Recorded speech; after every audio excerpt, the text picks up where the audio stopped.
Est-ce que les 2000 chevaux vont être dépassés un jour dans l'histoire de Bugatti d'ici quelques années? Est-ce qu'il y a quelqu'un qui a 10, 15 chirons, 20 chirons? Alors c'est quoi toi la vitesse la plus élevée que tu as pris au volant d'une Bugatti? Record 490 km/h en chiron super sport. La tourbillon, on va dépasser les 500 quoi.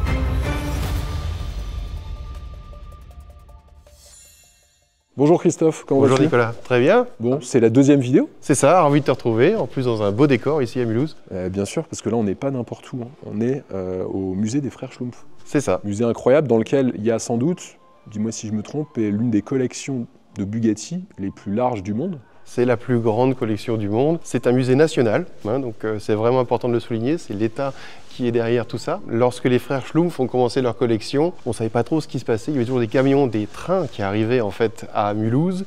Ça arrivait dans des halls, les voitures disparaissaient. Et lorsque l'entreprise des frères Schlumpf a fermé, ce sont les employés qui ont découvert cette magnifique collection. Et ce qu'il faut savoir, c'est que par rapport à ce qu'on voit exposé ici, il y a encore beaucoup de voitures dans les réserves. Elles ne sont pas toutes exposées. Ah, elles sont pas toutes exposées. Pourquoi? Parce qu'elles sont pas prêtes ou justement il y en a qui sont assez secrètes? Non, c'est parce qu'il y a plusieurs exemplaires du même type et donc ils préfèrent concentrer avec un modèle marquant plutôt que d'avoir 4 fois la même voiture. Mais c'est ça qui est complètement fou ici à Mulhouse, c'est la richesse de cette collection. Il n'y aurait pas la Bugatti, la voiture noire par hasard? Malheureusement non, celle-ci a vraiment disparu lors du déménagement de l'entreprise Bugatti avant la Seconde Guerre mondiale, enfin pendant la Seconde Guerre mondiale. Il n'y a aucune trace de cette voiture? Non, on avait fait toute une storyline, on a vraiment fait des recherches au moment où on a présenté notre voiture noire moderne, mais il y a beaucoup d'autres gens aussi qui la cherchent depuis des années, mais malheureusement on ne l'a jamais retrouvée, elle a disparu entre Molsheim et Bordeaux. Sur le train, c'est ça qui l'a transportée? Elle a été chargée sur le train, elle n'est jamais arrivée à la gare de Bordeaux, donc je pense qu'entre deux il y a quelque chose qui s'est passé, mais ça on ne sait pas quoi. Bon, si vous avez des informations, bien sûr, vous nous les donnez en commentaire de la vidéo. Donc, le but de cette vidéo, c'est bien sûr d'échanger sur Bugatti, son histoire, parler de la Mistral, parce que dans une prochaine vidéo, je vais avoir la chance d'essayer cette Mistral grâce à toi. Merci encore pour cette invitation incroyable. Et puis on va parler aussi de l'avenir de Bugatti. Et il y a pas mal de choses à dire. Peut-être des secrets, mais ça, il faudra aller jusqu'au bout de la vidéo, les amis. Alors, si on revient sur la Royale, il y a 6 exemplaires aujourd'hui dans le monde. C'est ça, il n'y a que 6 dans le monde, que 6 de produits. Il faut savoir que cette voiture a été mise en série et présentée au public pas à la bonne période. Elle a été présentée en 1929, grande crise économique. Cette voiture était symbole de superlatif.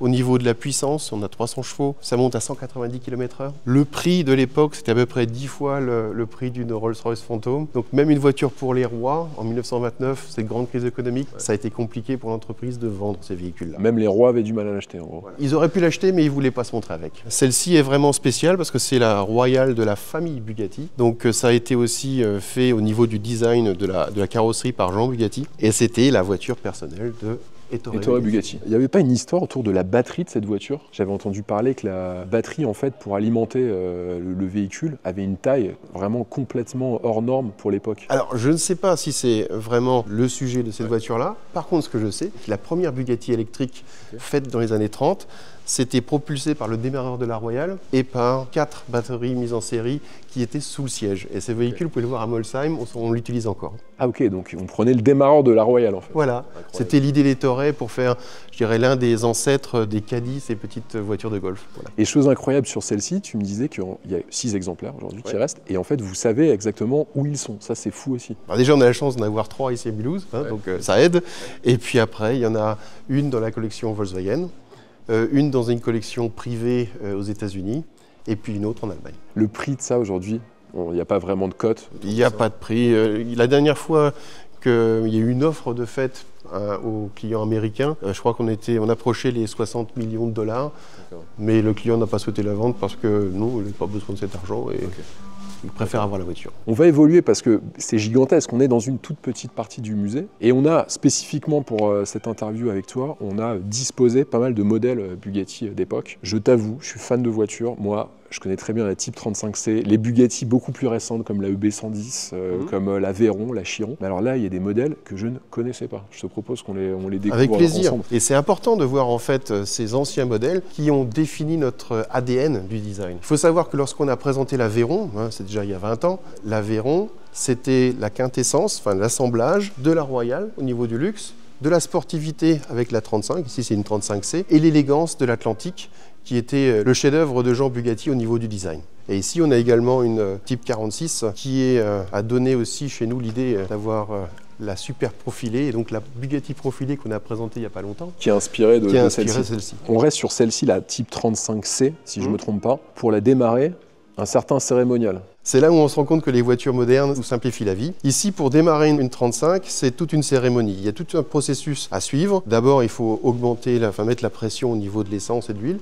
Ensuite, on vérifie bien que les carburateurs sont bien gorgés d'essence avec le starter allumé. Et puis après, commence le moment vraiment sportif où il faut se mettre au niveau de la manivelle et après faire les réglages de façon à ce que le moteur ait une carburation optimum. Et là, on peut démarrer la course. Vous vous rendez compte que lorsque les gens participaient au Mans, etc., il y avait toute cette procédure à faire au démarrage, quoi. Parce qu'ils faisaient le Mans avec ça, il faut quand même vous le préciser, hein, c'est juste incroyable.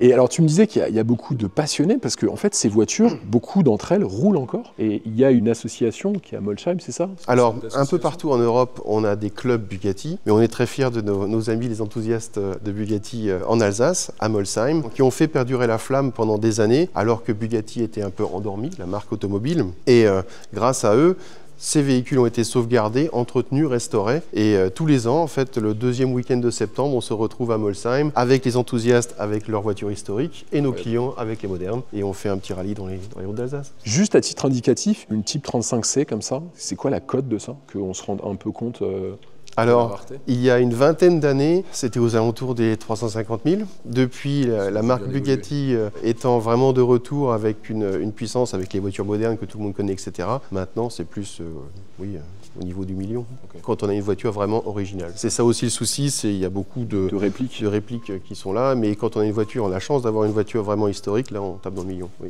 Ouais, bon, c'est pas étonnant. Mais après, c'est des voitures qui évoquent aussi toute l'histoire, parce qu'on va y revenir sur la Mistral. Mais en fait, ce qui est intéressant, c'est qu'autant tu as certains constructeurs qui partent d'une feuille blanche, qui ne reprennent pas forcément leur histoire, leur ADN, leur histoire en compétition, autant chez Bugatti, vous mettez quand même un point d'honneur à ce que, par exemple pour la Mistral, vous utilisiez votre ADN, votre histoire, votre expérience pour développer de nouveaux modèles. C'est important que lorsque vous voyez une voiture, qu'on puisse tout de suite l'associer à une marque. On a une telle richesse au niveau du nombre de véhicules produits. Il faut savoir que du temps d'Ettore Bugatti, il y a à peu près 8000 véhicules qui ont été produits de tout type. On se souvient tous maintenant de la 35, de la Royale et de l'Atlantique, mais il y a eu une multitude d'autres types de véhicules. À l'époque, les constructeurs automobiles produisaient un châssis roulant qui allait ensuite chez un carrossier. Alors, dans le cas de Bugatti, ça allait chez Gangloff ou différents autres. Ensuite, ça allait peut-être chez Hermès pour faire l'intérieur, ça finissait chez Louis Vuitton pour faire la malle. Donc c'était vraiment tout un écosystème qui tournait autour de ça. Et c'est avec Jean Bugatti en fait qu'on a internalisé les carrosseries en fait sur ces voitures-là. Et le meilleur exemple pour moi, c'est donc la 46 que vous avez derrière, la profilée, avec cette recherche d'aérodynamisme. C'était révolutionnaire à l'époque d'avoir ce montant A incliné autant. C'était vraiment une recherche de performance aérodynamique, ce qu'on retrouve aussi dans l'Atlantique. Et tous ces codes en fait de design qui étaient à l'époque donnés de façon technique, on a également sur nos voitures modernes, vous allez voir une arête centrale ou une arête sur les ailes. Ça, c'est en analogie à l'Atlantique où les pièces étaient rivetées parce qu'à l'époque, on ne pouvait pas souder l'alliage d'aluminium. Okay. Incroyable. Et tous ces éléments font que lorsqu'on voit une Bugatti moderne, on peut tout de suite l'associer à ces grands-mères qui sont ici au musée de Mulhouse. Alors, petite question, tu évoquais le fait qu'il y a eu 8000 Bugatti produites à cette époque-là, mais en tout, depuis la création de la marque, à date, aujourd'hui, il y a à peu près combien de véhicules qui ont été produits? C'est à peu près 10 000, c'est ça, ou un peu moins? Un peu moins. Alors, il y a eu 8 000 du temps d'Ettore Bugatti jusque dans les années 50. Maintenant, depuis qu'il y a eu la phase Artioli, l'intermezzo italien, où là, on parle d'environ 150 véhicules, EB110 et EB110 SS. EB112, vous comptez dedans? EB112 aussi, EB112. voilà. Et depuis que la renaissance de la marque avec Ferdinand Piëch, l'Aveyron, etc. Aujourd'hui, ces 20 dernières années, on a livré 1050 véhicules à peu près. Ok, 1050 véhicules. Et si on parle de la génération Chiron, donc il y a 500 Chirons qui ont été produits. 500 Chirons. 99 Mistral. Une la voiture noire. 10 Santodici. 40 Divo. Voilà. Donc ça fait 650. Et après 40 bolides. 40 bolides. Les Mistral et les bolides sont encore en cours de production, c'est pour ça qu'on n'a pas encore dépassé les 1100. Mais actuellement, sur le marché et dans le monde, on a 1052, pour être précis, 1052 en Bugatti moderne qui roulent un peu partout dans le monde. D'accord. Et petite question, je ne sais pas si tu as la réponse, c'est dur à savoir. Est-ce qu'il y a bien un collectionneur dans le monde qui a acheté énormément de Chiron? Est-ce qu'il y a quelqu'un qui a 10, 15 Chiron, 20 Chiron? Est-ce que ça existe ou pas du tout? Il faut savoir que ces 1000 et quelques voitures ont été vendues en tout à peu près à 850 propriétaires. Ah, c'est intéressant ça. Sur ces 850 propriétaires, il y en a 270 qui sont des multi-owners, donc plus d'une voiture moderne. Je parle de voitures modernes. Et de ces 270 clients, il y en a 5 qui en ont plus que 10. Incroyable. Et celui qu'on a le plus, il en a une quinzaine? On doit être à 16. Incroyable. Donc ça va être de l'Aveyron, de la Chiron ou... C'est ça. Incroyable. Tous les modèles avec tous les séries spéciales qu'on a faites et il a rassemblé une magnifique collection. Enfin, on a vraiment des ambassadeurs qui ont découvert Bugatti par l'Aveyron, qui ont attrapé le virus et qui, à chaque fois qu'un nouveau modèle a été présenté, ont fait le choix de rester. Ça a aussi un bon gage de loyauté, mais aussi de fiabilité de nos véhicules, de maintien de la valeur, parce que ça aussi c'est important.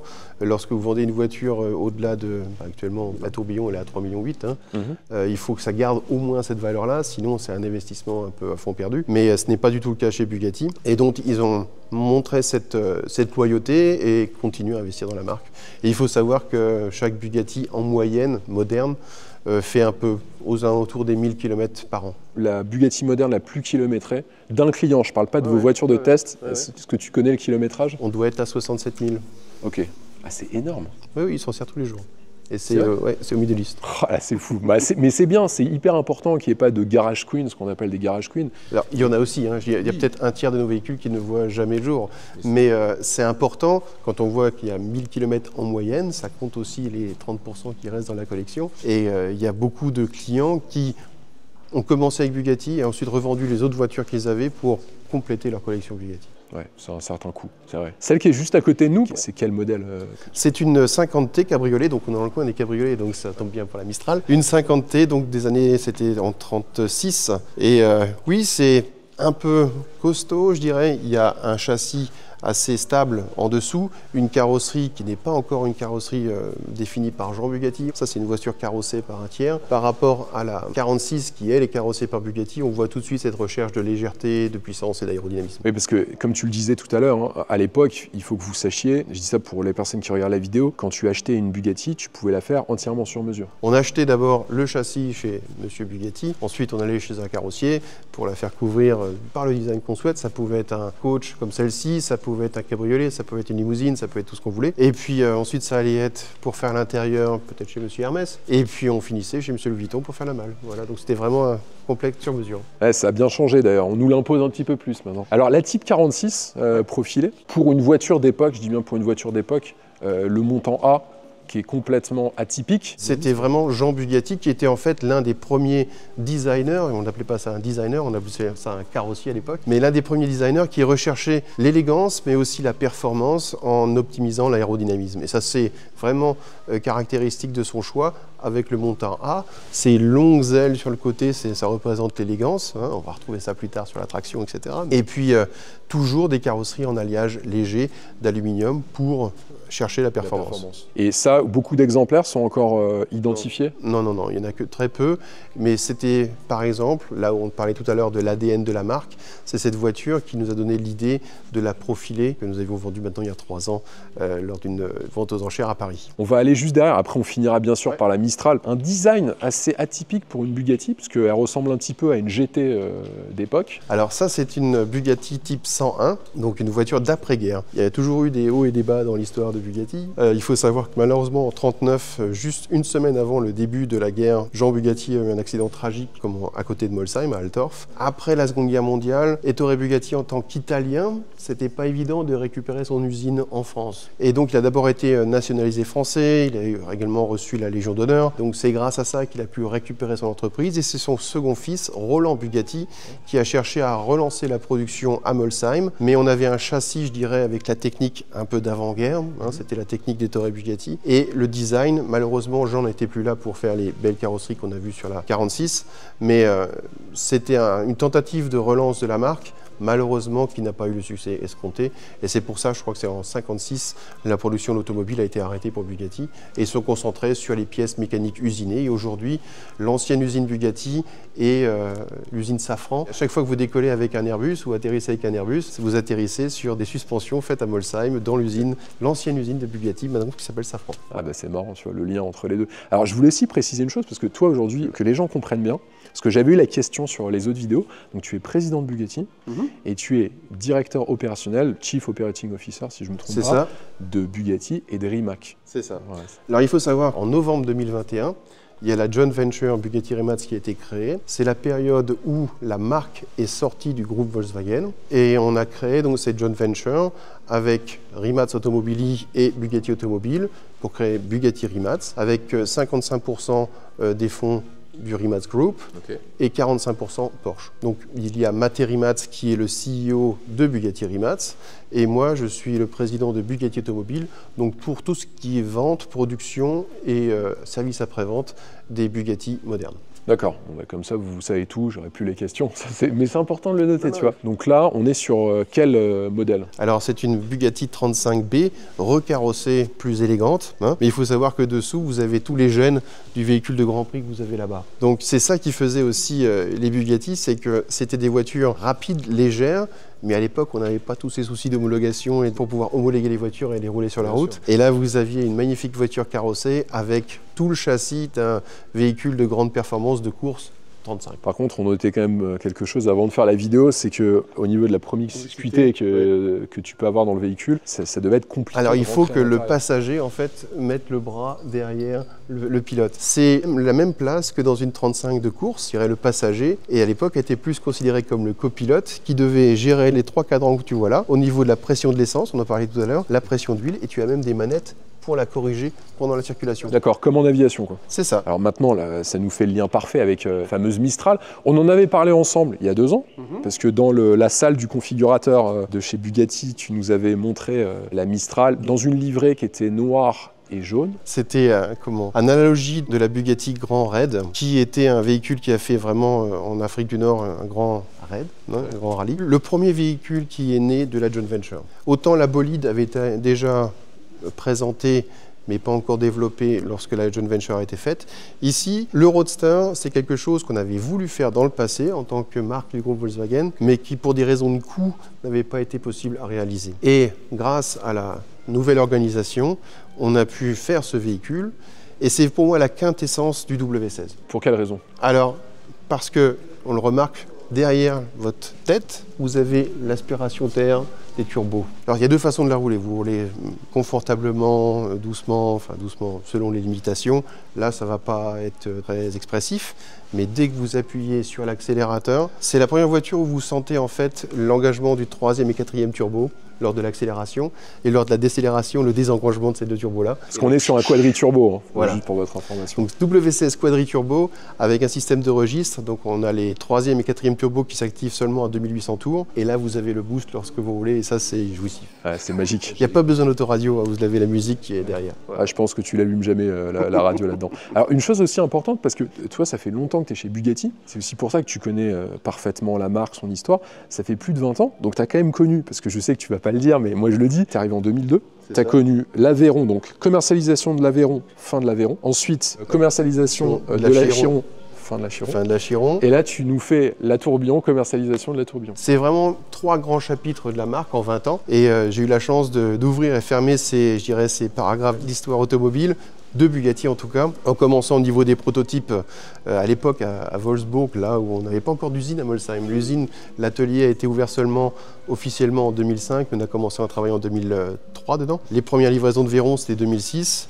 Ça fait 20 ans maintenant qu'on produit l'Aveyron. On fête cette année les 20 ans de l'Aveyron. Mais c'était moi qui ai testé l'Aveyron à l'époque. Je faisais partie des heureux élus qui pilotaient les voitures dans les Vosges. Et j'ai dû faire plus de 60 000 km au volant de l'Aveyron. C'est vrai ? Ouais. Vous n'êtes pas beaucoup dans le monde à pouvoir dire ça, je pense. Non. Ah, mais il y a un collègue qui a dépassé les 350 000. Donc, Ah oui, bon ça va, t'as encore un peu de marge. Alors c'est quoi toi la vitesse la plus élevée que tu as pris au volant d'une Bugatti ? 390. Ok. 390, c'était sur une piste d'atterrissage et c'était pas voulu. Okay. Ah ok. C'était pas voulu, j'ai discuté avec un collègue et j'ai dit, oups, là, pardon, je vais trop vite là. 390, ouais, ça commence à faire beaucoup. Sachant que le record avec une Chiron, c'est 490 km/h. Si je ne me trompe pas. C'est Andy Wallace. C'est Andy Wallace qui a fait ce record à Era-Lessine à l'époque avec la Super Sport. Et donc la Mistral qu'on a ici, c'est devenu maintenant le roadster le plus rapide au monde. C'était en fin octobre, début novembre, dans le nord de l'Allemagne, à Papenburg, sur un anneau circulaire. On a pu atteindre 453 km/h sans le toit. Ça a été homologué parce que je tiens à le préciser. Pourquoi? Parce que je me suis renseigné forcément. Il y a certaines marques qui ont dit que soi-disant ils pourraient battre ce record. Malheureusement, ça n'a jamais été homologué. Donc voilà. Regardez un petit peu sur internet. Hein. Donc il y a deux marques, il y a NSI, mais malheureusement, alors là, il n'y a même pas de photos ni de vidéos, il n'y a rien du tout. Et il y a aussi Koenigsegg qui avait dit qu'ils arrivaient à le faire. en fait, ils n'ont jamais pu le battre. Donc en fait, la seule voiture qui a atteint cette vitesse, qui a été vérifiée, c'est une Bugatti. Et c'est en France. Il faut être fier quand même. 490 avec Andy Wallace et 453 en roadster également avec Andy Wallace l'année dernière. Alors sur cette voiture, c'est quoi pour toi la technologie qui t'impressionne le plus, ce qui a vraiment donné du fil à retordre à Bugatti pour sa mise en place et son développement? Alors, il a fallu repenser en fait le monocoque parce que forcément il manque le toit et au niveau de la rigidité c'est plus pareil. C'est pour ça qu'on a renforcé le monocoque en dessous. Les portières sont devenues également des composants structurels en fait de la cabine. C'était tout un travail de développement avec nos collègues de Bugatti Rimac, là où il y a le développement maintenant. Une carrosserie complètement en carbone. Chose aussi qui a changé, je parle maintenant dans mon cadre de travail, c'est que jusqu'à présent, on avait des fournisseurs qui nous livraient les pièces et qui peignaient les pièces et ils arrivaient pas à Molsheim. Ici, ce sont des collègues aussi de Zagreb, de Bugatti Rimac, qui font également la peinture de la Mistral. Okay. On a commencé à internaliser en fait ces travaux-là. Et puis bien sûr, pour moi, le clou de cette voiture-là, c'est vraiment l'expression du W16 avec la respiration des turbos. Et pour moi, c'était la grosse banane à chaque fois que je monte au volant et que j'ai le droit d'accélérer un peu, c'est fantastique. Ah, c'est pas étonnant. C'est vraiment une sensation qu'on avait déjà sur la Grand Sport Vitesse. Mais la Grand Sport Vitesse avait 1200 chevaux. Ici, vous avez 1600 chevaux. Ouais. Une sensation de conduite incroyable. Ce qui est aussi à noter, alors je suis monté tout à l'heure avec Bruno Spengler, qui est votre nouveau pilote d'essai. Donc il y a deux pilotes d'essai chez Bugatti. Il y a Andy Wallace et Bruno Spengler, qui est français, qui est d'ailleurs de la région. Alsacien. Moi j'ai eu à titre personnel une 911 Targa, qui est connue bien sûr pour sa beauté, mais aussi pour un petit défaut aéro. Parce que la Targa, quand tu montes les fenêtres, en fait tu sens une perturbation aérodynamique dans l'habitacle. Et ce que j'ai noté, c'est que ce n'est pas du tout le cas là, parce que même quand tu prends des vitesses élevées, bien sûr sur route fermée, tu te rends compte que tu peux parler à ton passager sans aucun souci. Alors c'est grâce à cet élément de 3 pièces ici. En fait, c'est un déflecteur qui va emmener l'air vers le haut pour ne pas avoir cette turbulence à l'intérieur. Et on a le windshotter également à l'arrière. Okay. C'est ces deux éléments-là qui font ça. Il faut savoir que si vous êtes sur la route et il y a un orage qui arrive, il commence à pleuvoir, on n'a pas de hardtop sur la Mistral. Ouais. Mais on a un parapluie, un peu à l'époque comme sur la Grand Sport, qui se loge dans le coffre. On déplie le parapluie, on enlève le déflecteur qui est là et on le fixe en fait au même point de fixation ici. Okay. Et ça nous permet de rouler jusqu'à 160 km/h sans souci. Ok, je ne savais pas ça, incroyable. Alors, on a un W16 qui est selon moi, vraiment sans exagérer, je pense l'un des plus beaux moteurs, si ce n'est le plus beau moteur de l'industrie automobile. Mais là, vous évoluez vers maintenant un V16 sur la tourbillon. On va parler un petit peu de la tourbillon parce que là aussi, on parle de performance. Celle-ci est incroyable, mais la tourbillon, on est encore au-dessus. C'est un autre monde. En fait, là, on a la quintessence du W16 sur un châssis de dérivé de Chiron. Là, ce qui s'est passé l'année dernière lorsqu'on a présenté la tourbillon, c'est une nouvelle révolution et je dirais que c'est la même révolution que celle qui avait eu lieu avec la Veyron. La Veyron était vraiment la première voiture avec 1000 chevaux, qui dépassait le million d'euros, qui dépassait les 400 km/h, qui faisait les 0 à 100 en moins de 3 secondes. Et avec la même voiture, on pouvait aller à l'opéra. C'était vraiment une révolution. On est parti d'une page blanche, et à l'époque, je faisais partie de l'équipe. On s'est vraiment défoncé pour développer ça. Cette fois-ci, on a eu à nouveau cette chance de redémarrer d'une page blanche avec un nouveau moteur, une nouvelle boîte, un nouveau concept de châssis, un système hybride. Il faut savoir qu'on a 1000 chevaux cette fois-ci atmosphériques. On a oublié les turbos, on enlève les turbos. Et c'est un 16 cylindres en V. Et donc qui va monter dans les tours jusqu'à 9000-9500 tours. Et donc vraiment là, vous avez le beau son du moteur Atmo.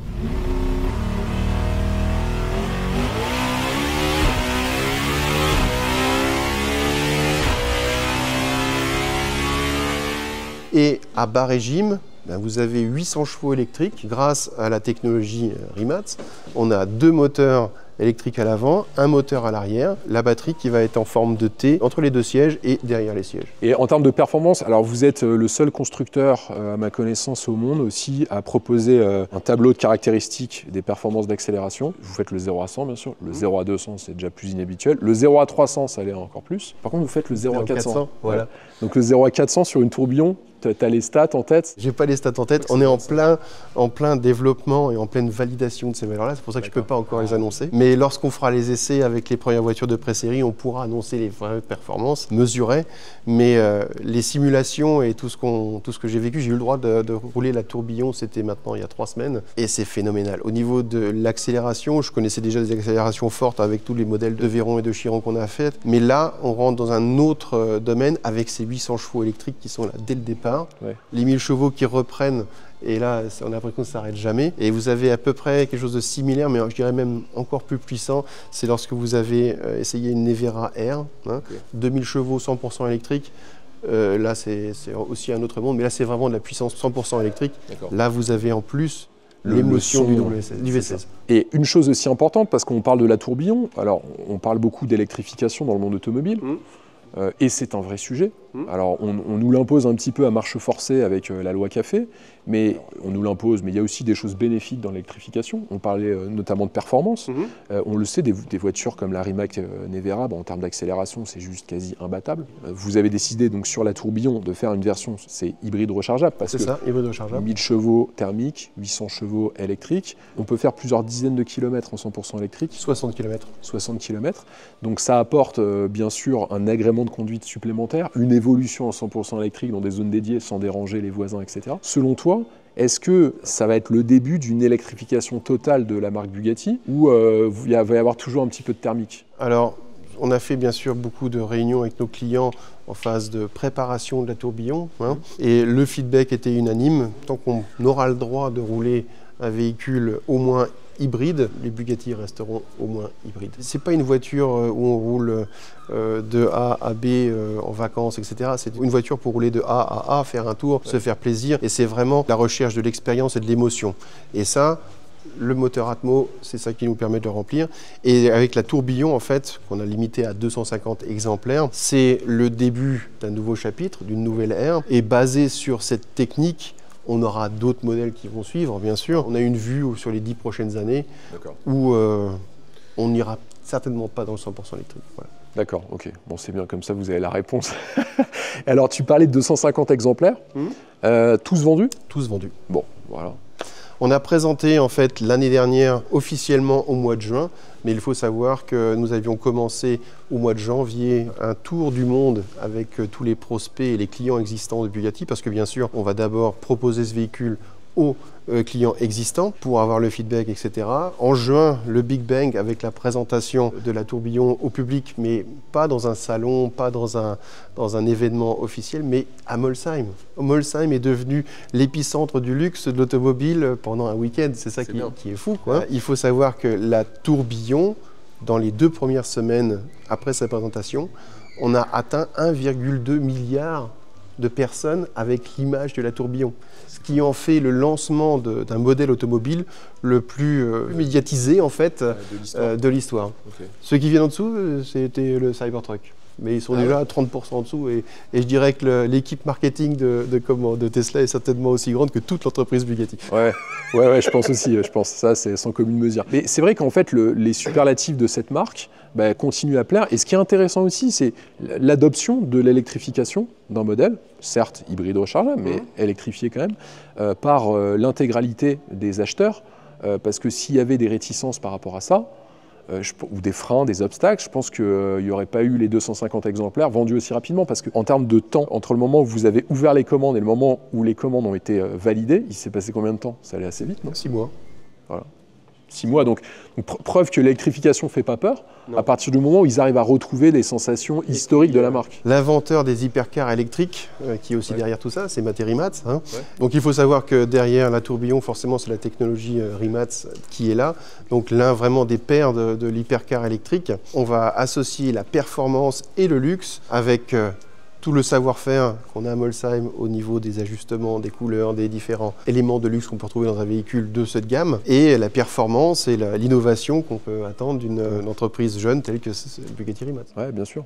Et alors, question, parce que ça aussi, beaucoup de gens vont se le poser, donc record 490 km/h, en Chiron Super Sport, la tourbillon, on va dépasser les 500 ou pas?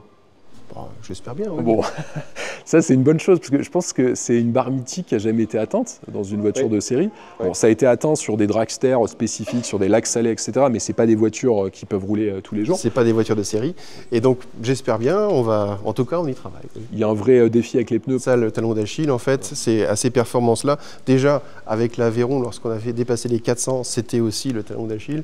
Il faut vraiment faire attention à tout. Et je ne sais pas si je t'avais raconté la petite histoire, c'est qu'on ne comprenait pas pourquoi, à chaque fois qu'on dépassait les 350 km/h avec l'Aveyron, on avait une baisse de pression des pneus.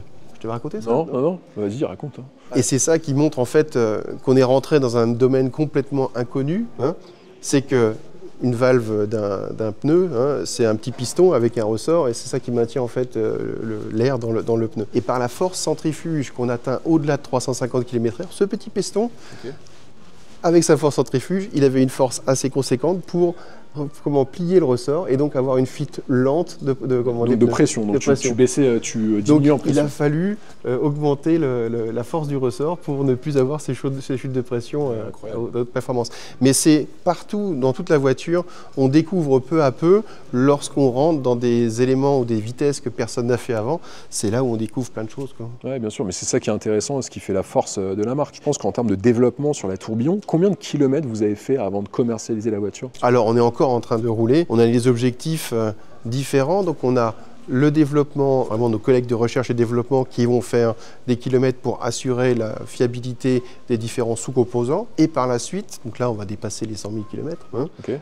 Et par la suite, c'est un mélange entre essai sur voiture réelle, route et simulation sur banc, etc. Et avant toute mise en série et sur le marché d'un véhicule Bugatti, on a décidé également de faire 30 à 50 000 km en conditions comme les clients. Donc un mix aussi bien dans les Vosges que descendre dans le sud de la France, comment aller sur autoroute allemande ou sur un circuit de haute performance. Vraiment tout ce qu'un client peut faire avec une Bugatti. Et ça, c'est nos collègues de la qualité qui le font. Donc pas des pilotes, pas des développeurs. Pour vraiment sortir tous ces maladies infantiles d'un nouveau projet, et seulement lorsque tous ces problèmes seront résolus, là on ira sur le marché. Il y a vraiment une vraie volonté de proposer des produits aboutis aux clients, comme vous l'avez fait sur la Chiron et l'Aveyron. Ces 250 modèles de tourbillon, ils ont été tous vendus, ils vont être commercialisés et livrés surtout entre l'année prochaine, donc 2026. Fin 2026, début 2027, on va voir comment ça se goupille. Et le but étant de produire tous les tourbillons jusqu'en 2029. Donc s'il y a des clients qui ont commandé leur voiture l'année dernière et qui le recevront en 2024 et qui la recevront malheureusement seulement en 2029. Mais c'est pour répondre aussi plus rapidement à cette demande de nos clients qu'on est en train de faire une extension d'atelier à Molsheim.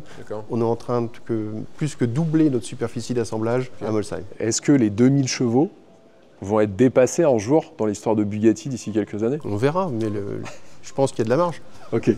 On a commencé à 1000 chevaux avec le W16, on a terminé à 1600, on verra comment ça va se développer à partir des 1800 chevaux. Bon, en tout cas, c'est vraiment super intéressant. Je pense que ça intéresse énormément de monde. C'est vraiment une marque tellement exclusive, tellement belle, et c'est en France en plus de ça. Donc on a la chance d'avoir ça en France. On se plaint souvent, les Français se plaignent, mais on fait de très belles choses en France. Complètement. Et je pense que c'est intéressant d'échanger avec toi sur tous ces éléments, l'électrification aussi de la marque qui apporte quand même beaucoup en termes de performance, d'agrément de conduite, de confort. Ferdinand Piche qui avait dit à l'époque, avec l'Aveyron, vous pouvez rouler à 400 le matin et le même soir, avec la même voiture, avec votre épouse, aller à l'opéra. Et bien avec la tourbillon, on pourra le faire également, même si c'est une zone à faible émission, parce qu'on pourra faire 60 km en 100% électrique. Ouais, voilà, donc l'étendue des possibilités d'utilisation sera encore plus grande. C'est ça. Donc ça c'est top. Écoute, je vais faire, mais pas dans cette vidéo, dans une prochaine vidéo, un essai avec Bruno Spengler, donc un des 2 pilotes d'essai. Je te donnerai mes retours là-dessus.